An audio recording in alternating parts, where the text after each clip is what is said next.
कक्षा में बैठी एक लड़की बस जरा सा झपकी ले रही थी, पर उसे क्या पता वो झपकी उसे सीधे भयानक दुस्वप्न की गहराई में ले जाएगी। अचानक उसके सामने एक तेज धार वाली छुरी लिए हुआ दानव प्रकट हुआ।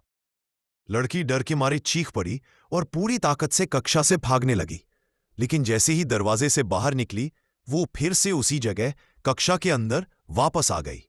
ये अजीब सा दृश्य देखकर उसका डर चरम पर पहुंच गया, और तभी जैसे ही वो गिरने लगी वो अचानक जाग गई। उसने चारों ओर देखा, सहपाठी अजीब निगाहों से उसे देख रहे थे। वो गहरी सांस लेकर बोली, सिर्फ एक बुरा सपना था।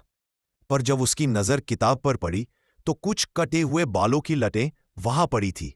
उसके पूरे शरीर में सिहरन दौड़ गई। शायद जो कुछ उसने देखा वो सचमुच हुआ था। रात होने पर उसका डर और बढ़ गया। दानव के फिर आने के डर से उसने अपनी प्रेमी को बुला लिया ताकि साथ रह सके, लेकिन कुछ ही देर में कुत्ते के भौंकने की आवाज ने सन्नाटा तोड़ दिया। वो अपने सोए हुए प्रेमी को जगाना नहीं चाहती थी, इसलिए अकेले ही बाहर देखने चली गई। उसने धीरे से कुत्ते का नाम पुकारा, कोई जवाब नहीं।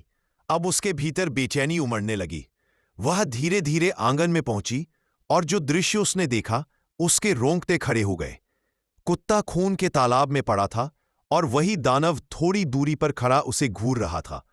लड़की चीखती हुई घर की ओर भागी, पर दानव अचानक फिर उसके सामने प्रकट हो गया, और जैसे ही वह दानव उस पर झपटा, लड़की फिर से जाग उठी।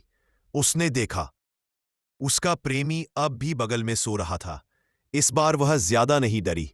उठकर उसने मुंह धोया और वापस सोने की कोशिश की, पर तभी उसका प्रेमी घबराकर उसका नाम पुकारने लगा, उसे जगाने की कोशिश करने लगा।